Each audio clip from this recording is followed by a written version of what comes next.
Coming up next on Insights on PBS Hawaii, how can the Department of Hawaiian Homelands better serve its beneficiaries?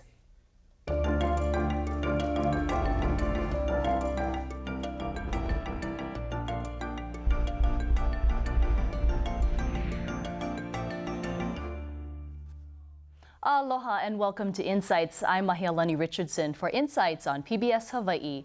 The Hawaiian Homes Commission Act was created in 1920 to help the Native Hawaiian population become more self-sufficient by establishing a loan and farm assistant program and setting aside 200,000 acres of land for homesteading. Over the past 95 years, the department has helped 10,000 Native Hawaiians into homesteads, but the department has come under fire from its beneficiaries and from the state auditor for not awarding land leases fast enough. The wait list is almost twice as long as the list of homesteaders, as well as for not collecting on old loans and not heeding the wishes of Prince Jonah Kuhio, who helped frame the mission. To address these concerns, changes have been made by the department by holding more than 180 community meetings, building homestead communities, and stabilizing funding. Tonight, how can the Department of Hawaiian Homelands better serve its beneficiaries? As you watch tonight's show, we welcome you to join our conversation. You can call 973-1000 if you live on Oahu, or 800-283-4847 if you live on a neighbor island. You can also visit pbshawaii.org to send us an email or find us on Twitter at PBS Hawaii.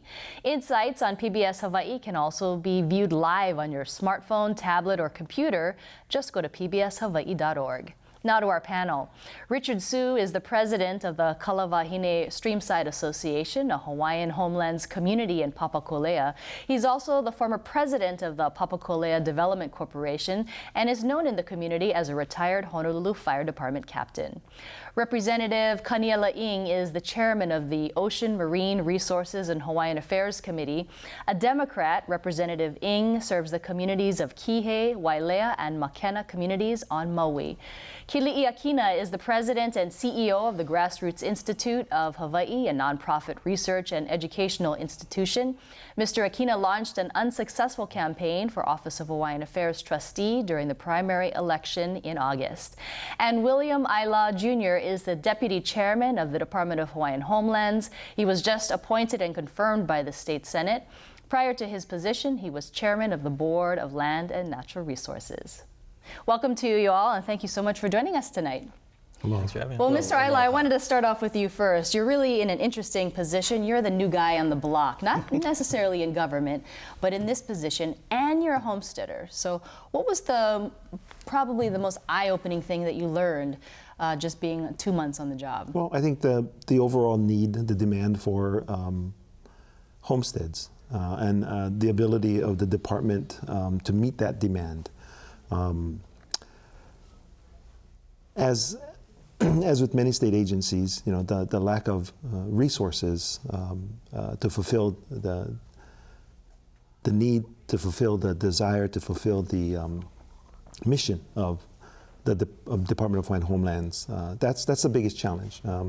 As you know, it costs significant amounts of money to turn dirt in Hawaii, to get all of the entitlements, the environmental assessment for development, the cultural assessments that have to go through. So having a limited amount of funds available on an annual basis by which to create these opportunities for our beneficiaries on the wait list, and at the same time increasingly maintain the existing homesteads that we have. So for example, one of the issues that continually increase operating costs to the department is we build homesteads, the counties do not take the infrastructure, and so we continue to have to maintain that infrastructure until such time that the counties accept them. And some of the older homesteads like Papakolea, where it's been over 30 years since the county hasn't taken the infrastructure relative to the sewer in particular. Now we're talking of having to spend $25 million to bring it up to county standards in order to get the counties to accept that infrastructure. The legislature has assisted in that. It passed a bill last year that basically convince the city that if we bring these types of infrastructures up to standards, then they need to take them. And let's talk about the issue of Papakole and Richard Sue. You live there. Yes. How long have you been a homesteader, and how did you get your property? I've lived there for 14 years. I live in Kalawahini. My relatives, the Kikaohas and the Enuses, and the Richardsons have lived there ever since Papakolea existed. And Papakolea actually asked to join Hawaiian Homes. Papakolea used to have the servants from the Ali'i at the Iolani Palace. That's how Papakolea was started. So I agree with Mr. Ayla that it's tragic that there's this diversity between the county. You know, I retired from the county as a fire captain, and the state. But there are benefits that the department have given to us. They allow us to lease the Papakolea Community Center, the park up there. So we have the right to educate our children, the Kiki and the Kani, and even Kupuna. There's Kupuna classes. Because originally, Queens Medical Center uses Papakolea. They use it from the very beginning because the Hawaiians at Papakolea early on had a lot of child mortality rate. So that's why Queen Emma made them go and research. And the other thing I have to compliment the department on is they gave us, I don't know how many people know it, but above Lincoln Elementary and Stevenson School, all that vacant land is the last Department of Hawaiian Homes urban land. And so they gave the Papakolea the use of the land for regional development. So what we want to do is make a community center and make a kupuna housing. So kupunas from all the islands can come and stay close, because it's close to the hospitals. But Mr. Aquina, we've heard the complaints of mismanagement, and there was this recent auditor's report that targeted the Department of Hawaiian Homelands. You know, families waiting years to get these properties. And now we have a new administration, Governor Ige. How do you think he's doing, and how do you think Department of Homelands is being managed right now? Well, Mahealani, and I'm so glad to be here with these panelists as well, and you and your viewers. It's no secret. Last year in 2014, as you refer to it, management problems, the failure to fulfill the mission, were all made evident in an expose of the Star Advertiser. People saw that there were individuals who've been on the waiting list for decades, Hawaiians who are not getting homes, and then people who are getting homes, businesses that are getting land that don't deserve it. What I'm excited about is that under the administration of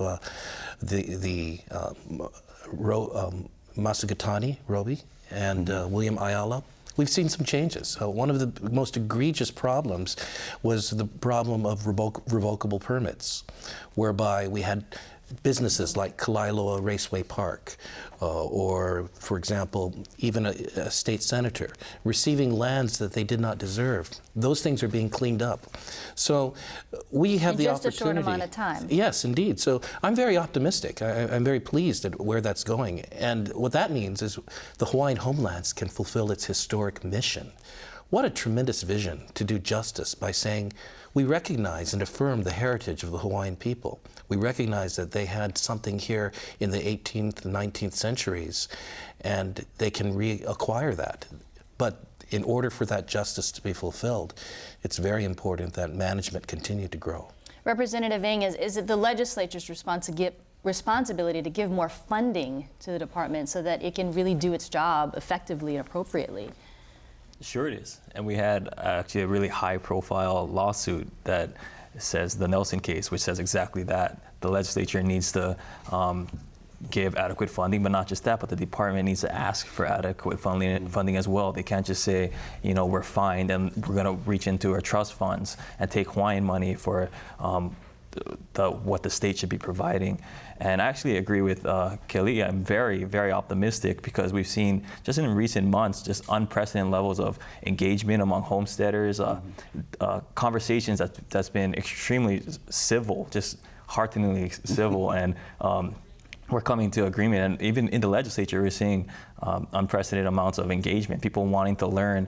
We have a Hawaiian caucus that we might extend now to a homestead caucus. If you have homesteads in your district, or then you can be a member. And I think just the starting point of just saying, look, you're a legislator, this street to this street are our homestead lands, I think that can go a long way just electorally, I better pay attention to this issue.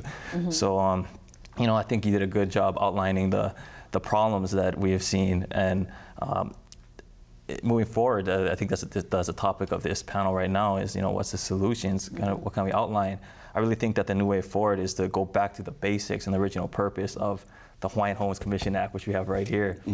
Prince Kuhio was brilliant. He said, look, our people need land for homes. We need food. We need agriculture. We need ranches. And which is a modern way of thinking. Now we're going all the way back to self-sustainability, like the local vor movement. But he also said, he also recognized the long term, we need economic self-sufficiency. So he listed another use, which is mercantile. Now, that hasn't really been sought after by the department over the last almost 100 years now. Mercantile meaning business. Business for Hawaiians on the land. So what the law lays out is you need to make sure that Hawaiians have enough homes before you move on to commercial leases out to Hawaiians and then non-Hawaiians. But before that even, it's not a matter of preference because it's not even out to the general public. Here's your land. You can use it for business, but that part of the law has been just neglected, really. So that's something that we need to explore, I think. The case in point is the Kapolei shopping center that's being built out there from DeBartolo. It was never offered to Hawaiians. People like Cully Watson have built housing in Waianae with shopping centers, but that's why they really should try and get it out. There are Hawaiians that are qualified to build shopping centers. I would have to step in here, though. The department has a trust responsibility to everyone, including the people on the wait list. So unless we're able to receive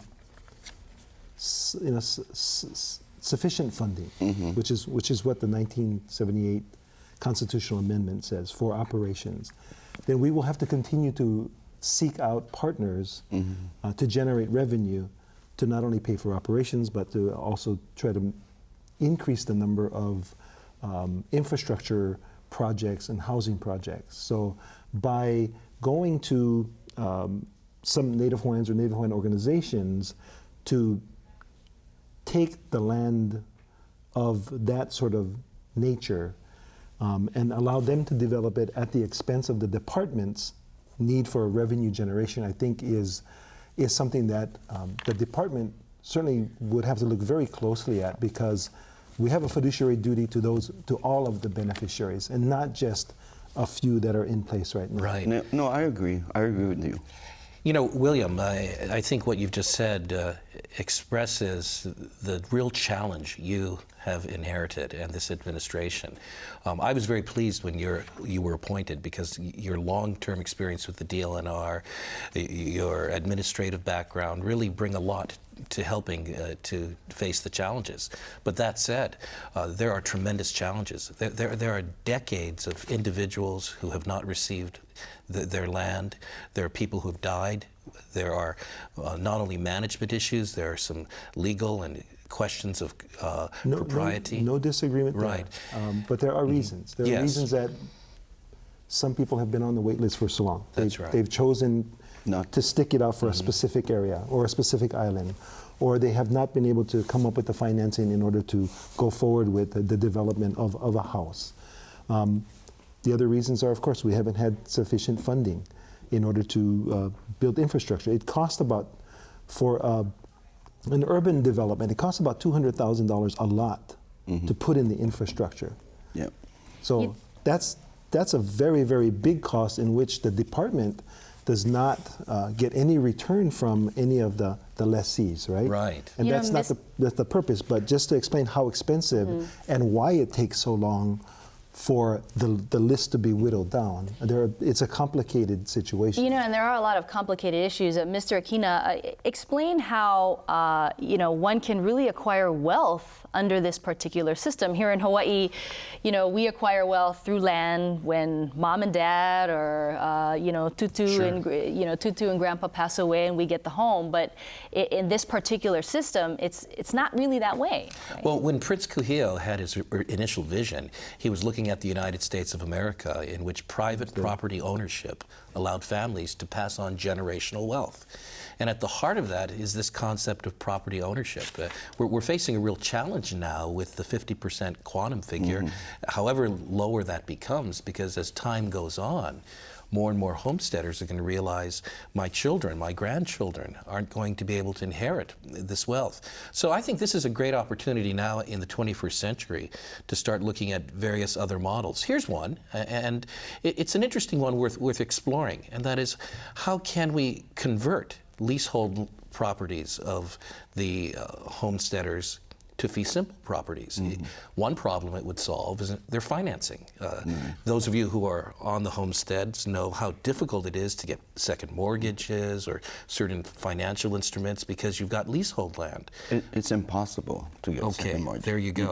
You can't even get a homeowner's loan. And so what happens is, not only do you have this problem of diminishing generational wealth, you don't even have the financial tools that you can use to help build wealth. And so I would recommend that at least on an exploratory level, perhaps I'll say this to William, that we could, and to Kaniela in the legislature, we can look at how can we bring people together to explore these problems that will be solved in the future, such as moving from leasehold to actual fee simple ownership. Well, even though the original lessee has to be 50%, the lessee can name a successor, like their daughter or brothers, that are 25%. So it does diminish the quantum, but we are becoming more and more mixed as an island community.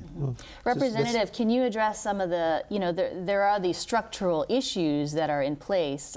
For example, the infrastructure. What can the legislature do to perhaps change laws to make it easier for these families? Okay, first we should mention what the legislature can't do. This is the Hawaiian Homes Commission Act. It's a federal act. This is the rules that the department does. There's not a lot of statute. There's about less than a chapter. That's right. That talks about the Hawaiian homes in any way or form that we can change statutorily. So when you're talking about fee simple, that's probably going to be an act of Congress. Absolutely. And that's and realistically, we're not going to see that. And I mean, let's talk realistically. And then second, one thing I really agree with Chair Ayla on is the county's kuleana to take care of the roads and sewers for any new developments of lots in the trust. And I think that's something that we can continue pushing for, definitely as a state. And while there is problems in the department, I'm sure there is, like any state department, there's also a responsibility of the state to provide the adequate funding. And that's something that we just haven't been doing. And we really need to step up to the plate. There's 4 areas of Hawaiian homelands that need to be funded. It's the lots, the homestead loans, the rehabilitation for beneficiaries, and then A&O, administration and operations for DHHL. And the state needs to fund the administration and operations. There's no way around that. And we also need to fund the rehabilitation for beneficiaries. But that hasn't been the case over the last decades, actually. And that's been coming from the trust money, Hawaiian money, and from federal grants. So we really need to just shift that paradigm of who's funding what, and allow the beneficiary accounts to go to lots and loans through mercantile uses or through ranch and ag. We need to just go back to the basics, really, and I think that's what we're going to see in the future if we want to see any success in the continued program. Kaniela, though, an important thing to point out, though, is the department in the last 10 years has increased the amount of revenue that is coming from these general lease lands up to about, it's $12 or $13 million. It's a significant portion, right? So it's this money that's coming from general leases that also makes up for the shortages that the legislature is not putting in. And let's talk about that, because there's the Kapolei Shopping Center, well, and this is the new model. Can I go to this revenue. idea of wealth, though, Yes. before we leave this subject? And that is a homesteader who does not have a child or spouse that has enough blood quantum has the ability to sell the house. Yes. So there is the ability, as home prices increase and appreciate, there is that ability for the survivor of a homesteader to cash out that wealth. So I just want to make that point very, very clear. But it's not all. It's not the open market. You only can sell to 50%. That's It's true. not like That's true. You can list it with a realtor, and everybody in Honolulu can buy in Kapolei. You're absolutely right. But I think the disparity with the state and the county over the roads is we pay diminished real property taxes, and that's how the counties make their money, is through real property. Let's and back to the Kapolei Shopping Center. It's is this the new business model for revenue? I would say it's not the new business model. It's a model that has been in place since the Homestead Act was created. Remember now that the Department of Interior is the agency that oversaw its administration during the territorial period, okay? Also, remember now that the Department of Interior did not allocate operational funds.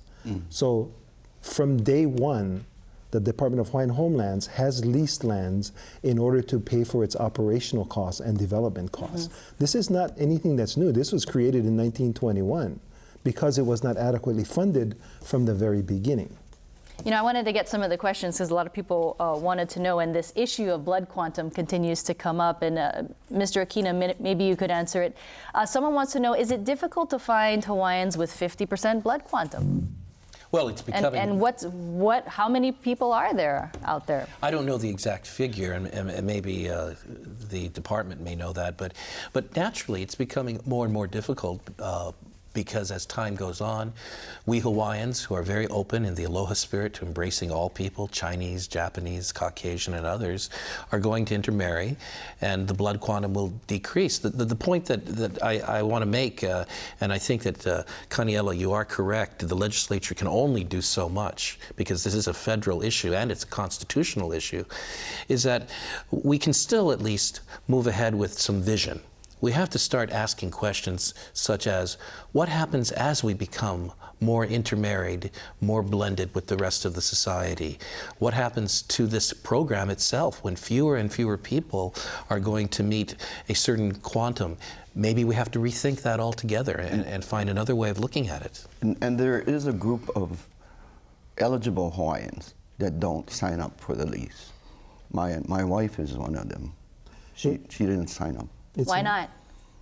She had her own house in Mililani. She just thought she didn't need it. Mahealani, relative to the blood quantum, what we all have to recognize, though, is Prince Kuhio advocated for no blood quantum or a minimal blood quantum. Yes.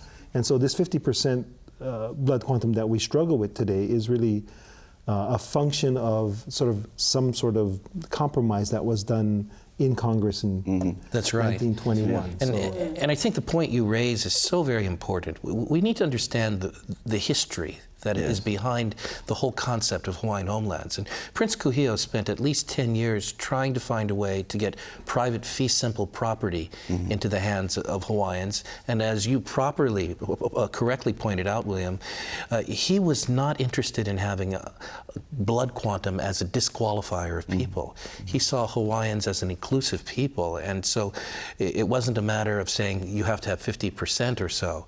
And this is really part of the historic value that the Hawaiian homelands represent. And what I think we need to do is bring people together to think, how are we going to look in the 22nd century in society in Hawaii?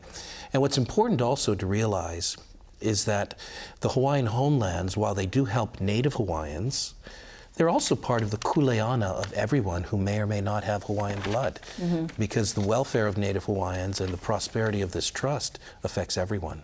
Representative, someone wants to know, what's the greatest challenge do you think that's facing the Department of Hawaiian Homelands? And from your legislative view, what would be the first thing to attack or correct? Well, funding is the number one problem. And this, these lawsuits could create a funding floor, which would be the only department that we're mandated to fund, and there's no other department that has that luxury, and that will make everything tight. That will cut from education, that will cut from human services and health programs or kupuna. And that's tough for the state to deal with, but if that's our kuleana, we have really no way around it. While Chair Isla was talking about how it's not new that we're doing these commercial leases, the level that we're doing them at is very, very much new. There's 67,000 acres. There's only 40,000 acres of homesteaders. So 1/3 is going out to commercial leases. Now that's, that was a sexy thing in the last 20 years, get these developers on the land, but we really just need to go back to the basics. We want to talk about Hawaiian need to be self-sufficient, and then we give the land to somebody else.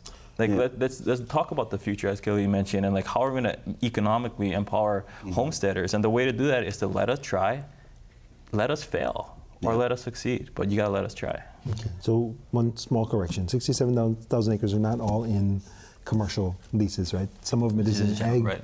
So, Right. And But they're open to the general public. They're not. They're not just for homesteaders. But Native Hawaiians have the ability to bid on these contracts. They have the ability to come forward. But that's not the original purpose of the act. I think the original purpose of the act, and if I'm approaching this from a trust perspective, is to make sure that there's enough revenue that's generated, because the government agencies that were set it up and didn't adequately fund it, provided the only alternative, which was to lease lands in order to provide the additional revenue. Should some government entity step up and fully fund it, then we can certainly take a look at reviewing the current procedures. But in absence of that, I don't know how the department can continue to look at our beneficiaries who are on the wait list in the face and say we're not doing everything that we can in order to generate revenue to fulfill the mission. We have a question from Lehua Kinilau, and Lehua says, Governor Ige is big on efficiency, and of course, Mr. Isla, I'll direct this question to you. What are a few things you might do to increase efficiency at Hawaiian Homelands? Well, efficiency, not defined is something difficult to answer. We have the opportunities of many open lots that haven't been developed. The infrastructure is already in place, so putting those lots back out for people on the wait list to have an attempt to establish a home there. I think some of our processes could be automated, if you will, and bringing us into the 21st century, and we could certainly get some efficiencies out of that. I think maybe making more services available online.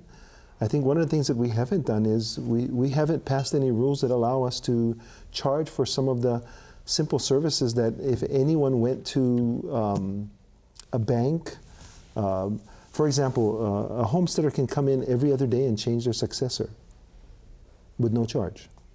And there are some homesteaders that come in almost on a weekly basis sometimes because they're angry with their children, and so they continually change successors. So here's an action that we're not charging anything for.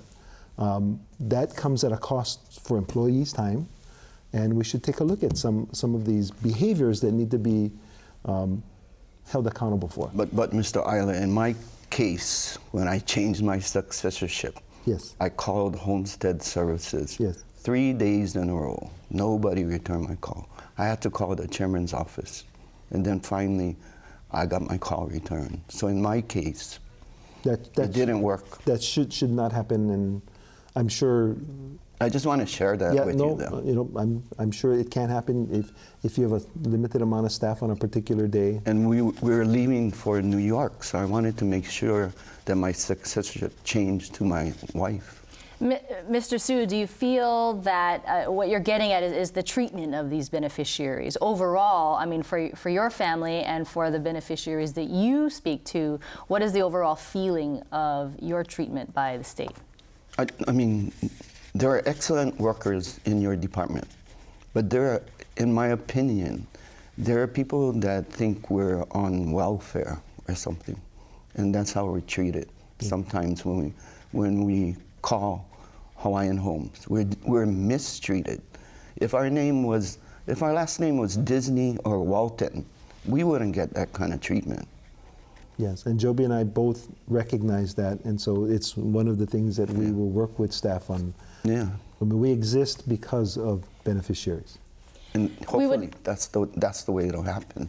Well, we'd like to hear from you, our viewers, your thoughts and questions about tonight's topic. How can the Department of Hawaiian Homelands better serve its beneficiaries?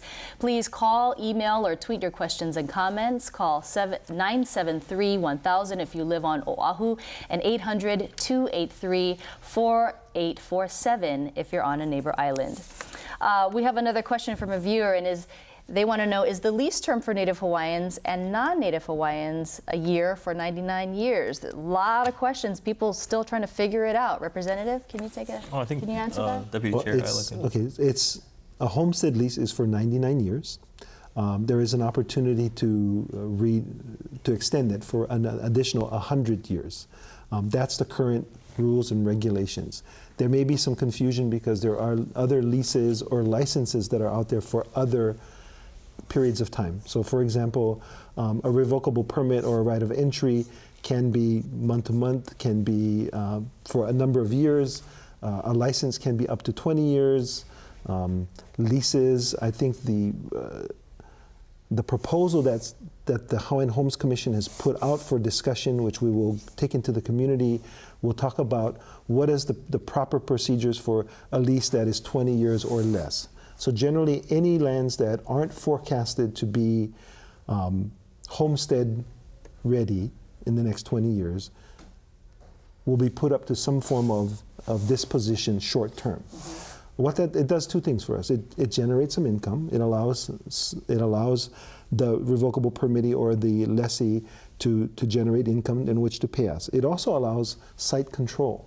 So one of the biggest criticisms and one of the additional costs that the department has is if there's nobody on a piece of land, people tend to dump their rubbish on it. They tend to dump cars on it. They tend to set fires to it.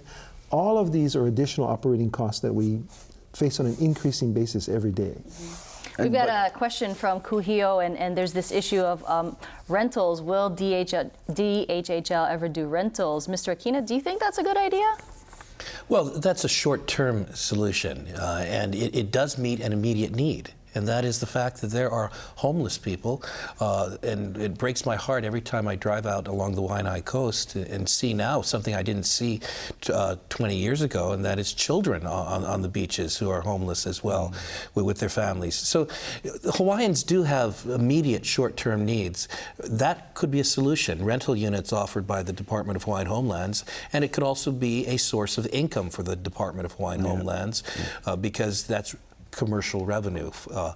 On the other hand, the real solutions we need to think about the future and where we're going. They need to solve the problem of decreasing blood quantum. They also need to solve a problem that has been talked a lot about today, and that's revenue.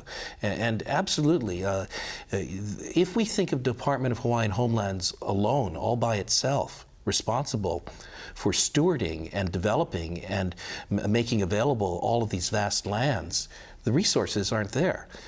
But if we start thinking about all of the resources that are going through the state of Hawaii and the federal government to Hawaiians, we're going to look at resources of the Office of Hawaiian Affairs as well. And the Office of Hawaiian Affairs right now pays the debt service on Hawaiian homelands. But the Office of Hawaiian Affairs also spends money on political causes. One of the things that could be done is, instead of spending money on sovereignty, such as the $50 million on the Akaka bill that has been spent, much of that could be used to help develop the Hawaiian homelands. Now, I know that there are jurisdictional issues here, but I'm encouraging our lawmakers and our citizens to start thinking about the future.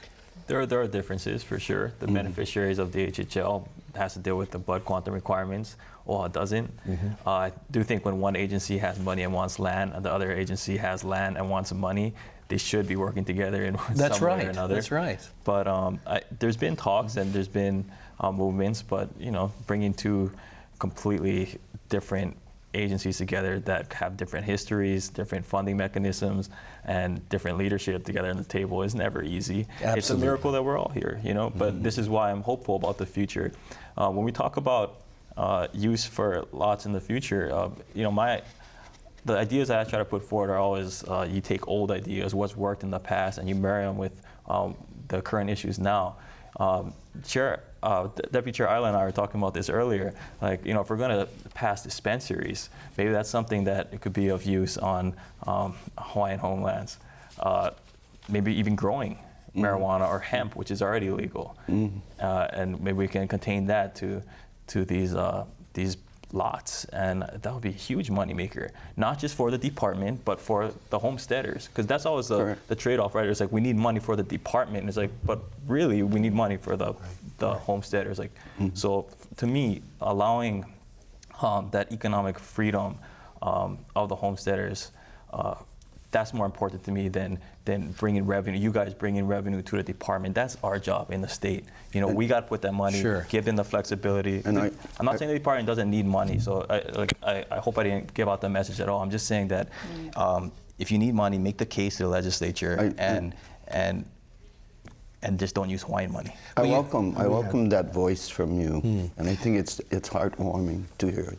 Well, Kaniela, your creativity in terms of proposing possibly that the Hawaiian homelands allow for the growing of marijuana and so forth raises a long-term issue we have to start thinking about more and more. Hawaiian homelands could be used for gambling or for growing of marijuana or for any other industries and so forth.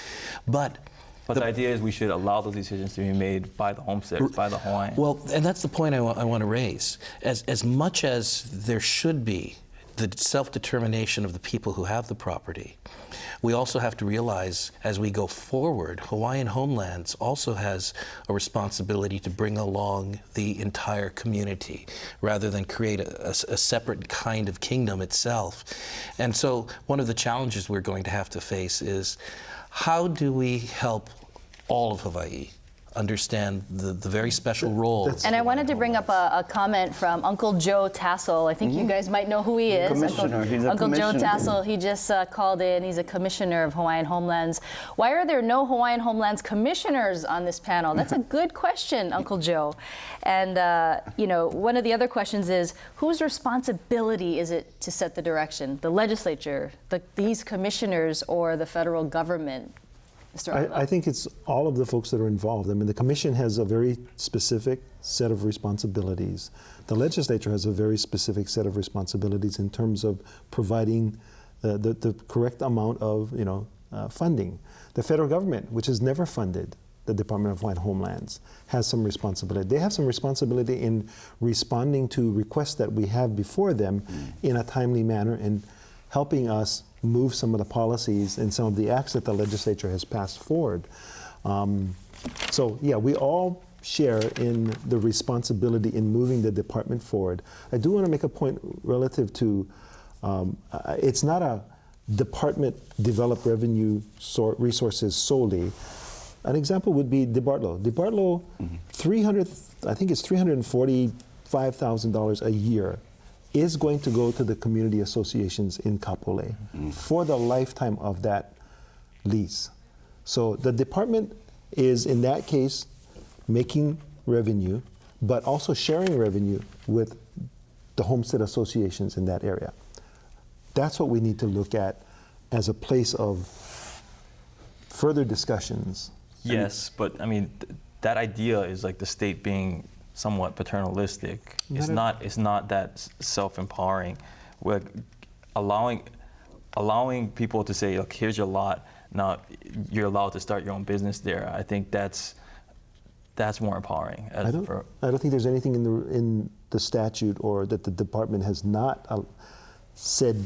We haven't had an application. If there's an application, certainly it would be considered. Mercantile in a district on which lots have already been assigned is something that's permissible.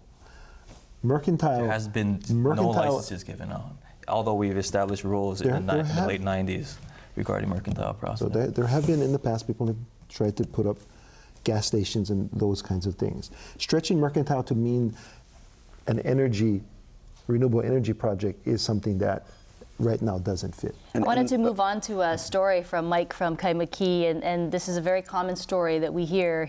Mike says, I've been on the list since 1970.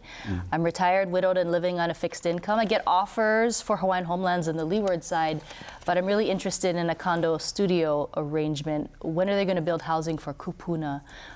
Mr. Su, you must hear that from many of your colleagues. All the time, and that's one of the things you want to use the undeveloped land above Lincoln and Stevenson for to do a kupuna housing project. It's our hope that the department will support us when we get to that stage. Yeah. The Hawaiian homelands share problems that are felt by people across the state, such as the need for kupuna housing and so forth.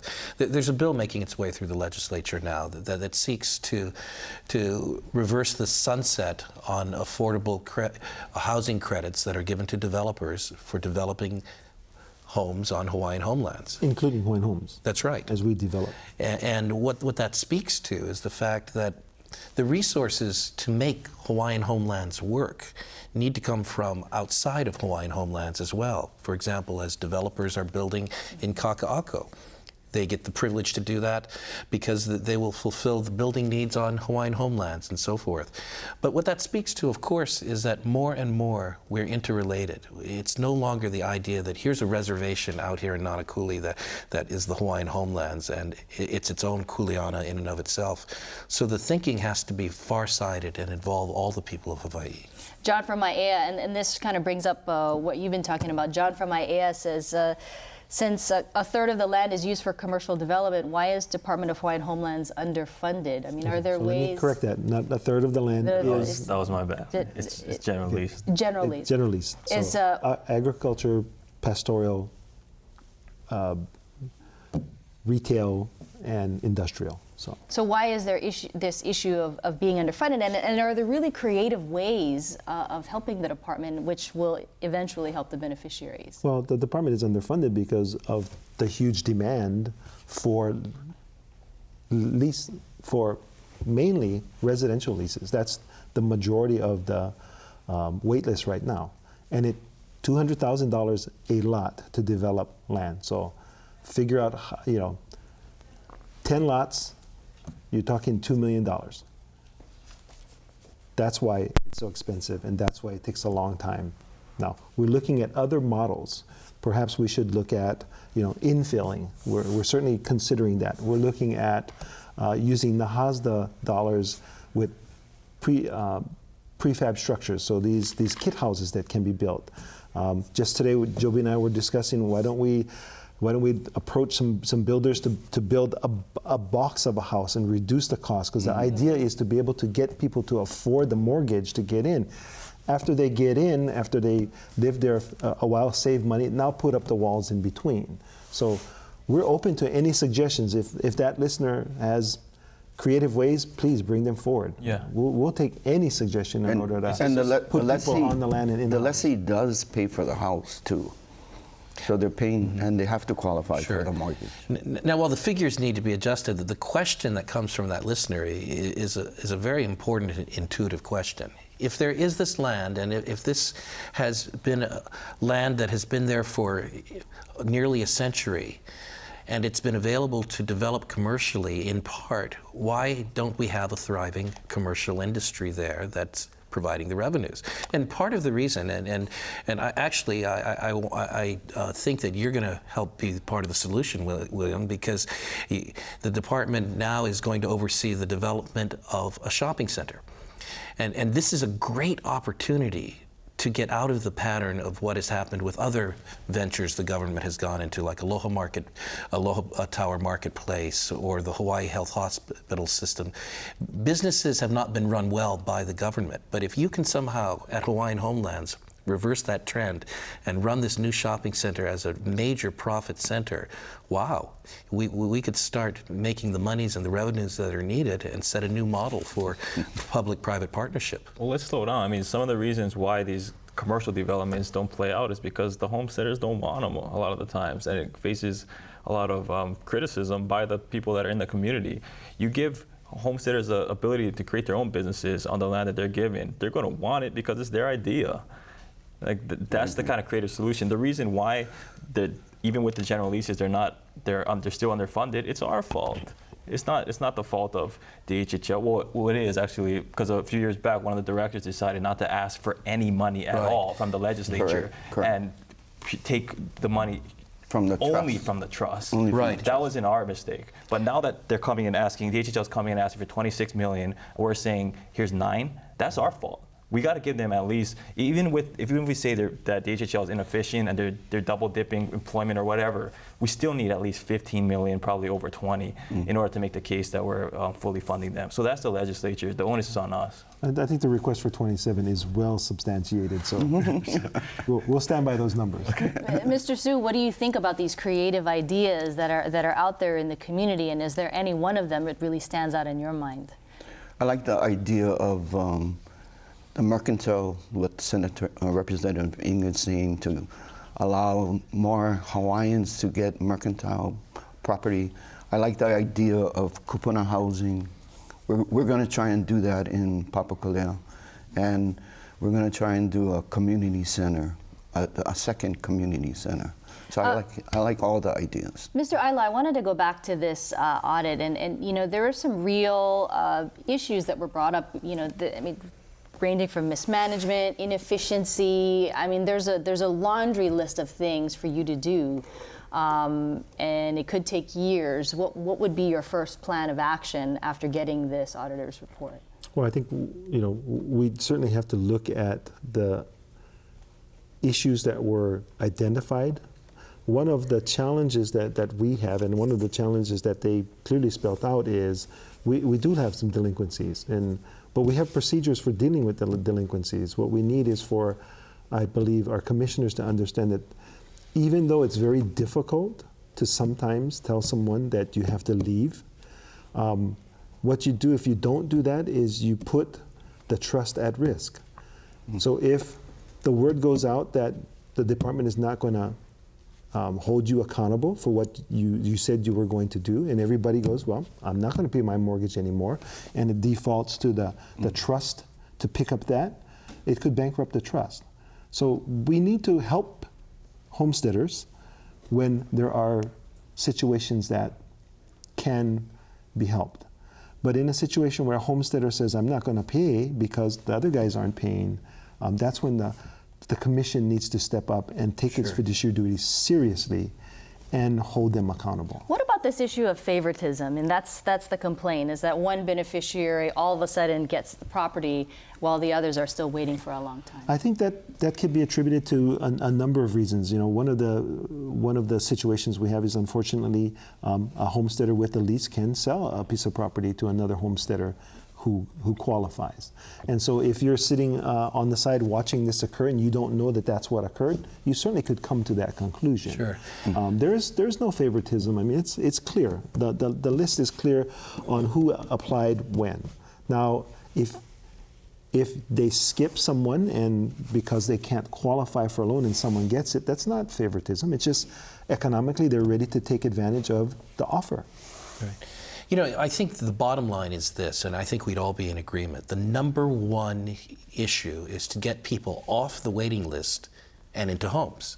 And we need new creative ways to do that. For one thing, I think we have to analyze that list. There are at least 2 kinds of people on the list. There are many people on the list who are credit qualified, who have been waiting and who would be ready financially to move into homes. And the solution for them is to make sure that we are building homes at such a pace that we can satisfy that need and to make that financially feasible.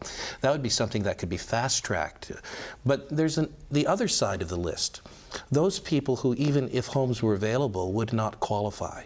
And that's a significant problem. We need to have programs, number 1, to help them be educated about credit. Number 2, to help them repair their credit. And even number 3, to help some of them get into homes without credit through programs like Habitat for Humanity. That could be modeled after Habitat Humanity, where you don't need a credit rating, but you need a hammer and an arm. And Kali'i, we're doing all of that right now. But absolutely. We need to kick it up a notch and make it more available. And I think there's a third. And I commend you for what's going on. There's a third side to that list. The lessees that only want to go to a specific region. Right. So they choose not to qualify. They deny the letter. And I think that's the third time. It is. They want to go to a specific Right. area. But it may not be economically feasible to develop something in that location. So it really sets up a sort of unrealistic expectation. Yeah. Had perhaps, if there's adequate funding, then perhaps we can look at those development opportunities in that area. Representative, what do you see as some of the creative solutions that are out there right now that you're hearing from your constituents? Well, we've talked about it a little bit. We offered some ideas. I think DHHL shouldn't be paying their administration and operating costs out of Hawaiian money. That should be coming from the general funds, and that's our job as a legislature. That money that is being used from the trust can be used for a revolving loan fund for millions. That could be used for kupuna housing, for back to the basics, agriculture, aquaculture, which I just found out is actually in the original Hawaiian Homes Commission Act. It's insane.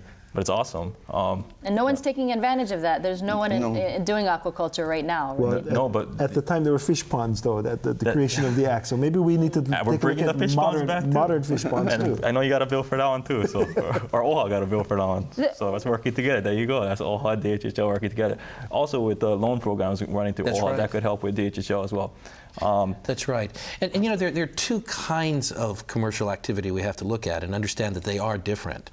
There's the commercial activity that takes place when we empower the residents of the land to do business. And you've spoken of a lot of opportunities for that. But while that's good and important for the individuals in terms of building generational wealth, that's a separate issue from using the Hawaiian homelands as a business in order to fund the overall project. And that, for example, the project of the shopping center and so forth is where we really need to win. We need to win big because, frankly, and Kaniela, you know this, the state is not loaded with money that the legislature can simply divert into the Hawaiian homelands at a very high level. We've got unfunded liabilities, we've got changing revenue projections and all of this. And so I really commend what you're doing now to get started and really using the land in an intelligent commercial way. And you've got your work cut out for you. Well, until we can get a substantive stream of funding, and we have to look at these opportunities and consider the other opportunities that Kaniela is talking about with mercantile. But again, we have to agree that mercantile is this, but not an energy production, green energy, production on thousands of acres. So yes, by all means, let's go forward and have discussions. I don't think you'll have any problems with this administration talking about possibilities. Yeah, and that's what it's going to take. Because before it was like DHHL is the only player on the field.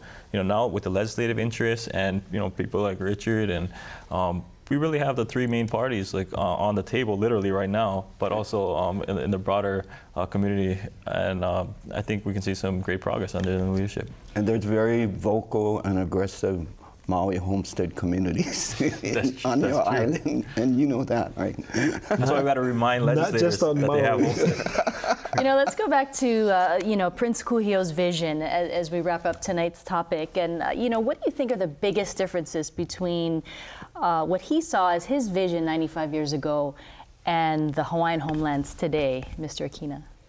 Well, Prince Kuhio was enamored at the prosperity of the American people. He loved the American Constitution, he loved the concept of private property ownership, and if he'd had his way, the Hawaiian homelands would be homesteads like Oklahoma, where you take your wagon, you go out somewhere, stake your claim, and build it and have it forever as fee simple property for your family. Now, I think that vision is worth revisiting. It's worth revisiting because that will empower Native Hawaiians, and they won't be on land that is only leasehold.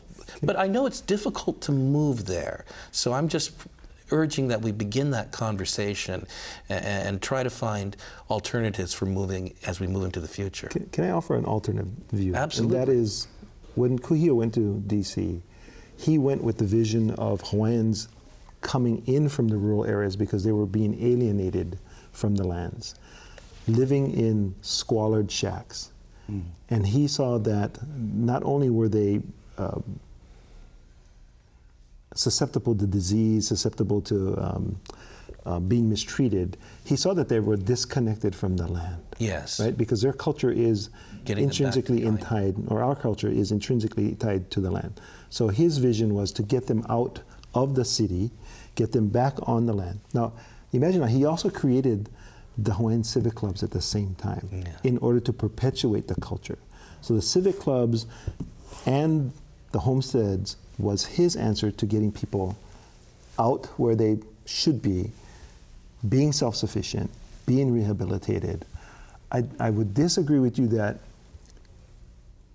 fee simple was in his thought process, because he knew that from watching what was occurring with the conversion of allodial titles to fee simple titles, that Certainly. many Hawaiians were selling. Right. So that's why I believe that in the Hawaiian Home Commission Act is this requirement that the lands not be alienated from the trust. Maybe we can have our very friendly debate over Sure. this outside of this meeting. I appreciate your insight there. But I do want to say this. We have to win on the issue of the Hawaiian homelands. Absolutely. And Mr. Akina, we're going to end on there. But you know, Kuhio Day is just around the corner, Yes. so we will be celebrating Prince Kuhio Day. Thank you so much for Thank joining you. us tonight. I appreciate it. Thank you. Aloha. Well, Insights will be on hiatus for the next 2 weeks. When we return on April 2nd, we'll be asking the question, will our children ever be able to afford to live in Hawaii? With Hawaii's high cost of housing, food, and other essential goods and services, what needs to be done to ensure that future generations will stay in Hawaii? Will we lose our best and brightest to better paying jobs located in cities with lower costs of living? That's next time on Insights on PBS Hawaii. I'm Mahealani Richardson. Ahui ho.